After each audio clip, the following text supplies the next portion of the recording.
Hello everybody, welcome back to Venus in Virtue.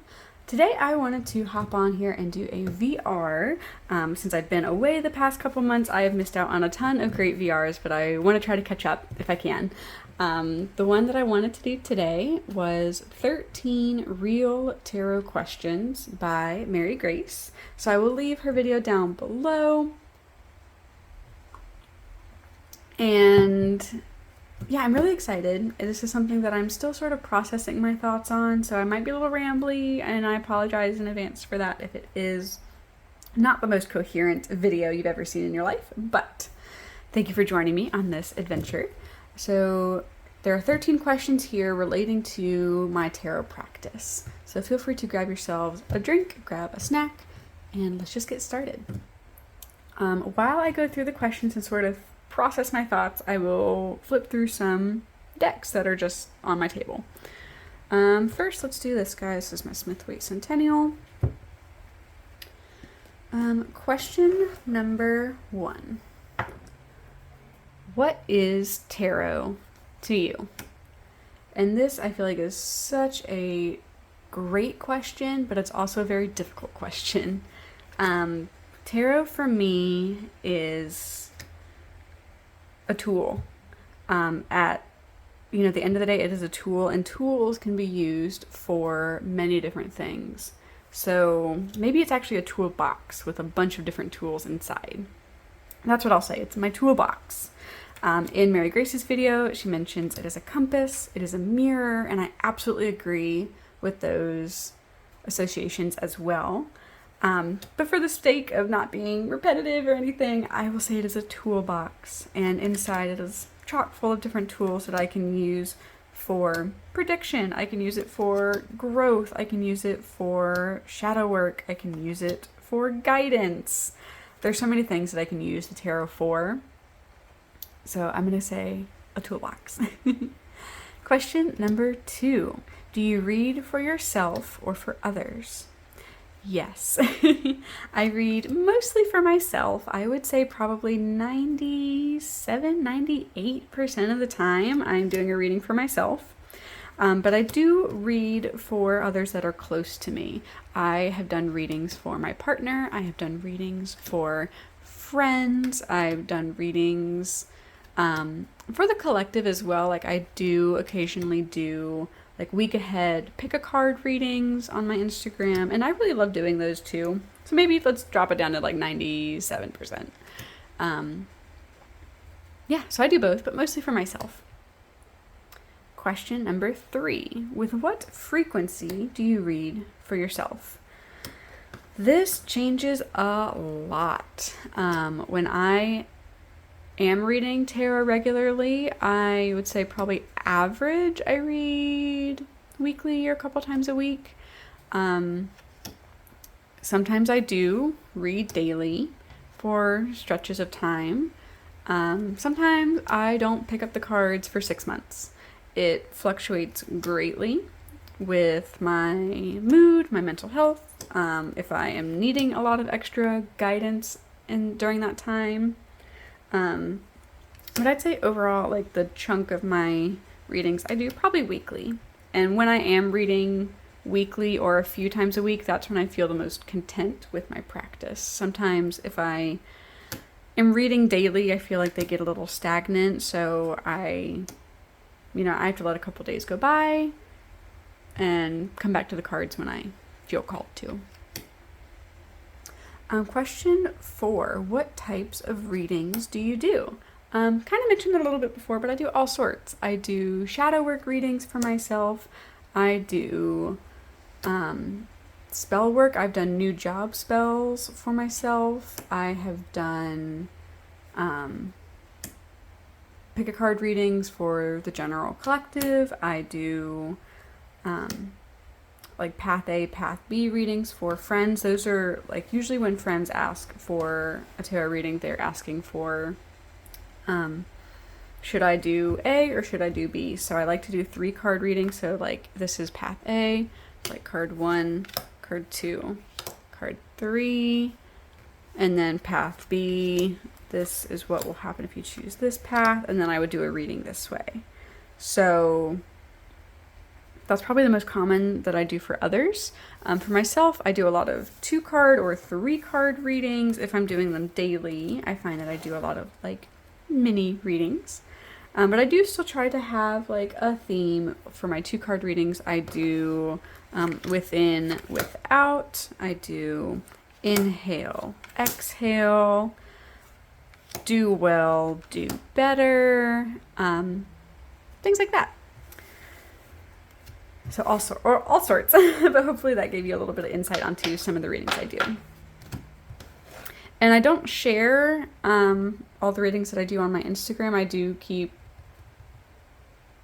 a lot of readings private as well, but the ones that I feel okay sharing, I do share over there. So, question number 5, regarding what types of things do you typically consult tarot? Like I mentioned, all sorts of things, shadow work, options, like just guidance on a general situation, weekly sort of check-ins, all sorts.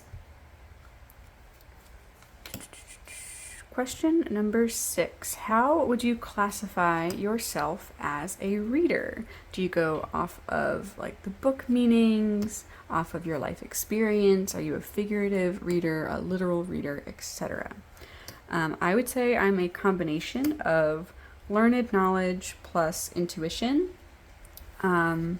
For me, I use most of my intuition when I'm looking at the sort of upright or reversed meaning of the card, because I don't read with literal reversals. So I would pull the Emperor, but based off of the question and sort of what I'm seeing in the other cards and my intuition, I would sort of say if this is the more upright meaning of the Emperor or the reversed meaning.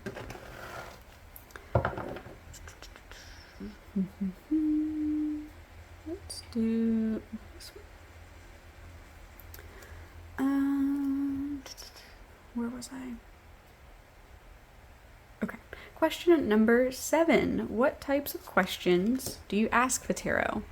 All things. There's not really any sort of question I will not ask for a personal reading. And that leans into question number 8. What questions do you never ask? So for others, I don't really do entire readings based off of like health or finances. But if there is a specific card in a reading that is sort of leaning me to mention something about health or finances, mostly finances, I really don't take a lot into health. I actually don't know if I've ever really done any sort of reading regarding health. But if the cards are saying, oh, like this would be a good financial option, or like if you take path A versus path B, you might have more money in your pocket versus that. But I'm going to look at the other cards as well, and I'll say like, okay, well, for example, a friend comes to me and says, all right, I'm choosing between staying at my current job or looking for another job, or switching my career path. So should I stay or should I go? And you could get like, if I stay versus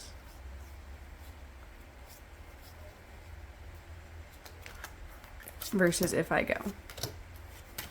So if you stay, you are arguing a lot with your coworkers, you are not making as much money as you could at other places. But if you go, you're going to have to maybe start from fresh because you're learning. It might be a new skill, but you're going to come into a little bit more money than you would. You may have to maybe refigure some finances, but you're going to have a lot more friendships at this other job than you would if you had stayed. Things like that.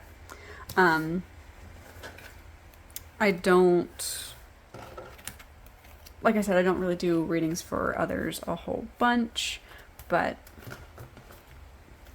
if the cards are showing me something to mention, then I'm going to mention it. I'm going to mention the good, I'm going to mention the bad, I'm going to, But I don't think I've ever done a health reading. So if you guys have, or, want to share, let me know down in the comments. I don't think I've ever done anything regarded to health. Maybe something where it's like, what can I do to be more healthy? Like, things like that. It's like, what am I doing well for my health? What am I not doing well? I might do things like that, but I'm not gonna like pull, I don't know. Or like I'll pull if I ask, what can I do for my health today? And I get the 6 of cups. It's like, okay, drink some water. You dehydrated noodle. Things like that. But I won't pull a card and be like, oh, you're gonna have a heart attack. You're like, no.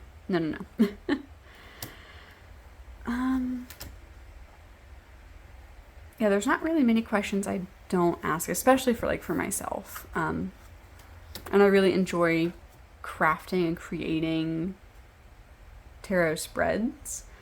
But for me, tarot is a tool for like spirituality and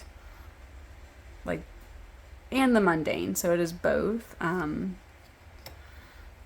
But for me, like if I am feeling unhealthy, like I know, like, okay, I've kind of been eating like crap this week and I haven't been drinking enough water and I'm not going to the gym, blah, blah, blah. Like I sort of am good about being in touch with that. So I don't really need to go to tarot for that, if that makes sense. Question number 9. Who do you think you are speaking to or engaging with when you read tarot? I don't have one specific answer to this, I think. For me, it changes based on the reading. It changes sometimes even based on the deck, but for me, I am sort of a tool and using this toolbox to funnel energy. So I guess I just kind of do a blanket term. I'm speaking with energy. Sometimes it is my subconscious. If I feel like I know the answer to something, but maybe I'm just not paying attention to it, and then I do a reading and it's like, yeah, that's exactly what I thought, then it's like, okay, you're ignoring what you know. So in that case, it's like I'm speaking with my subconscious. And other times it is deity when I do work with deity. Sometimes it is just energy. Sometimes it is ancestors. Sometimes it is the cards. So energy. I think it definitely depends on the kind of reading you're doing, more so than like the cards themselves. Question number 10. What other knowledge or experience do you apply in your tarot readings, such as numerology, astrology, etc.? Definitely numerology, definitely elemental energy. And for astrology, I'm just not as knowledgeable about that. So I don't think I would really apply astrology. Like, I wouldn't look at the lovers and be like, oh, a Gemini is, coming into your life. I do, however, use astrology when I'm reading with the Thoth, just because it is literally right there on the card, and my reference books do mention the astrology more than in other guidebooks. So, yeah, not astrology so much, just because it's not one that I'm super knowledgeable in, but definitely numerology, definitely elemental energy. Question number 11. Where else in your world do you experience tarot? At first, when I first heard this question, I was like, oh, like, nowhere. Like, a tarot is just, here at my altar, and I go about my day, and then I do some reflection at my altar, and yada yada. But I realize that's not true. Tarot is all over if I am receptive to it, and sometimes I am not. Sometimes I am more receptive to it. Sometimes I'm having a hermit day, and even if I don't do a reading, then it's like I just need to be a hermit right now. I need to, if I am feeling like I'm in a 9 of Swords situation, that is usually when I come to tarot for guidance.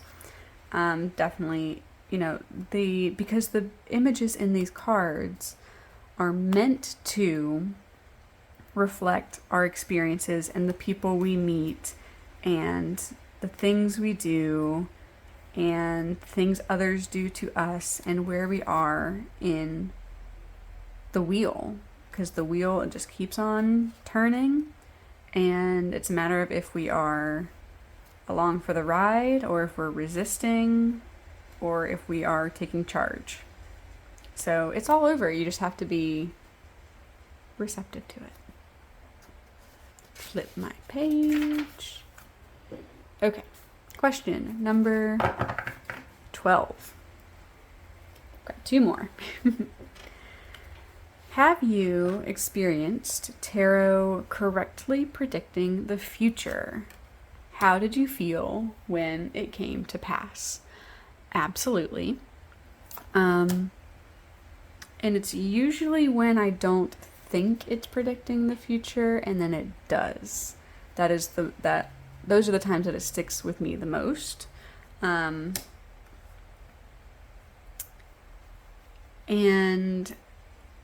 for me, I go to tarot for guidance. So if I'm doing a reading where it's like, if I stay on this path, what will happen? If I do XYZ, what will happen?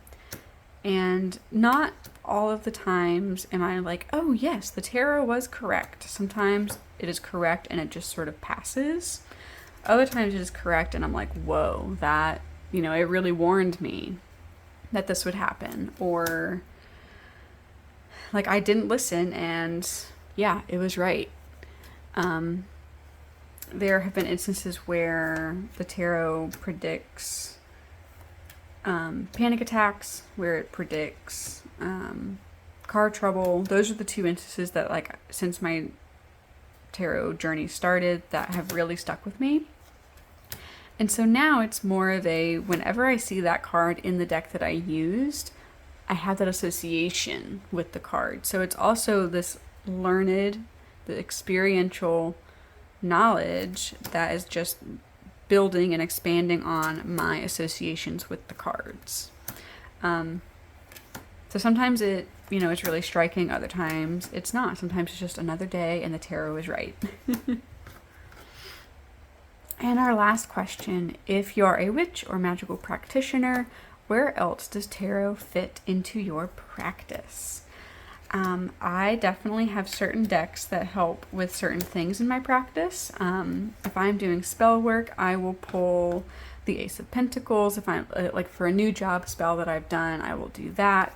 If I'm doing certain magical workings, I will definitely pull specific cards from certain decks to have nearby on my altar or under the candle or things like that. There are also certain cards that represent certain deities that I've worked with in the past. Going back to the past question where it's like other associations that you do. I do have sort of mythological associations with some cards. Not all of them, but with some cards. But yeah, I use tarot in my practice, and I find that when I am feeling very good in my practice, that is when I'm using tarot the most and in the most number of ways as well. So when I'm in a good spot, tarot is all around me in many different ways. So that was the last of Mary Grace's questions in her video. But it was really nice to sort of sit back and look at my practice, especially coming out of this tarot rut that I have been in for the first half of the year, honestly. It was really nice to kind of see and like think back on readings that I've done or times where I was going to the cards more and more. And I'm hoping that I'm sort of coming into another phase of my life where I'm using the cards more as well. But I thank you guys for joining me. It was a really fun time sort of just, thinking about it and answering questions about like my actual practice, not about different decks that I own. So if you guys have done this VR or liked it, let me know down below. Definitely go check out Mary Grace's original video and the other VRs, the other creators that have responded. I thank you again. Hope you have a wonderful day wherever you are. And before you go, please remember, you matter, you are loved, and you can make a difference. Bye.